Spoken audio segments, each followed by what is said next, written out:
क्या होता है चक्रव्यूह और क्यों इसकी रचना शत्रु पक्ष के लिए इतनी खतरनाक होती है, जानने के लिए हमारे साथ वीडियो के अंत तक बने रहें। युद्ध में सिर्फ ये मायने नहीं रखता कि आपके पास कितने सैनिक और कितने हथियार हैं, परंतु मायने रखता है आपकी सोची समझी रणनीति, जिससे आपकी जीत निश्चित हो जाए और सामने वाले का हौसला भी टूट जाए। महाभारत के युद्ध में 40 प्रकार के व्यूह की रचना दोनों पक्षों की तरफ से किया गया था। इसमें सबसे खतरनाक व्यूह की रचना कौरव पक्ष की तरफ से महाभारत युद्ध के 13वें दिन किया गया था। व्यूह का मतलब होता है घेरा। व्यूह का नाम उस आकृति पे रखा जाता था जो आसमान से उस व्यूह को देखने पे समझ में आती थी। व्यूह रक्षात्मक और आक्रामक दोनों प्रकार के होते थे। युद्ध को तोड़ने के लिए पक्ष या विपक्ष अपने हिसाब से व्यूह का रचना करता था। व्यूह रचना का अर्थ है कि युद्ध में किस तरह सैनिकों को खड़ा किया जाए।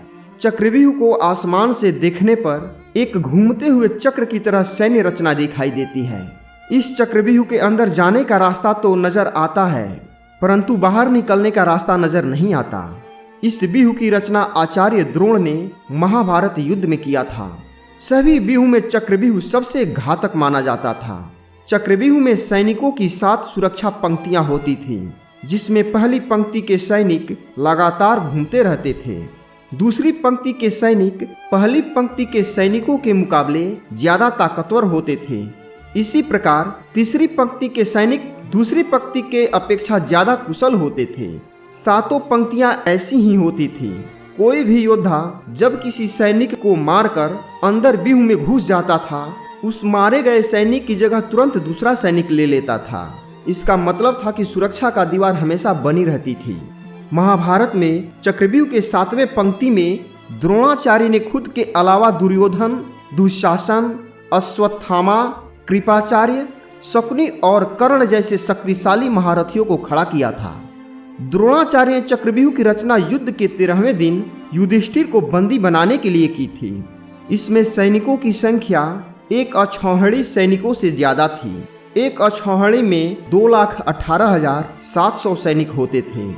चक्रव्यूह की लंबाई 288 कोस और चौड़ाई 120 कोस थी।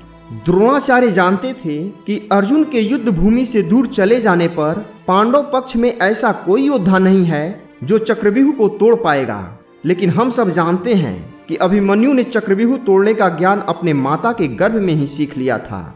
दोस्तों, महाभारत काल में चक्रव्यूह तोड़ने का ज्ञान श्री कृष्ण, बलराम, अर्जुन, कर्ण, भीष्म पितामह, द्रोणाचार्य, अश्वत्थामा, प्रद्युम्न और भगवान परशुराम के अलावा वीर अभिमन्यु को था। अभिमन्यु चक्रव्यूह में घुसना तो जानते थे, परंतु बाहर निकलना नहीं जानते थे। कहा जाता है कि जब सुभद्रा गर्भवती थी, तब अर्जुन सुभद्रा को एक दिन चक्रव्यूह के बारे में बता रहे थे। चक्रव्यूह में अंदर जाने का ज्ञान तो सुभद्रा सुनी, लेकिन बाहर निकलने का रास्ता बताने से पहले ही सुभद्रा सो गई थी। इसलिए अभिमन्यु चक्रव्यूह से बाहर निकलना नहीं जानते थे। द्रोणाचार्य ने जब चक्रव्यूह की रचना किया, तब सामने आए वीर अभिमन्यु और पांडवों से आग्रह किया कि उनको चक्रव्यूह तोड़ने की आज्ञा दी जाए। पांडवों ने अभिमन्यु के साथ साथ चक्रव्यूह में घुसने का प्रयास किया, परंतु जयद्रथ के कारण पांडव चक्रव्यूह में नहीं घुस पाए। इधर वीर अभिमन्यु चक्रव्यूह में घुस गए और पूरी वीरता के साथ युद्ध करने लगे।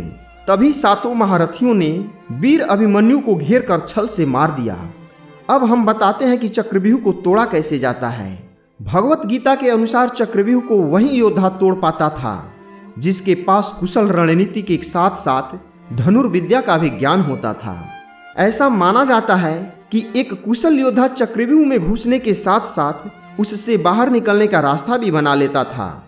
चक्रव्यूह का बाहरी हिस्सा कमजोर होता था, क्योंकि पहली पंक्ति में कमजोर सैनिक होते थे और चक्रव्यूह के बीच में कुशल योद्धा होते थे। चक्रव्यूह को तोड़ने के लिए यह आवश्यक था कि बाहर के सैनिकों को ज्यादा से ज्यादा मारा जाए, ताकि बीच में जो सैनिक है वो बाहर निकल कर आए, ताकि केंद्र को कमजोर किया जा सके।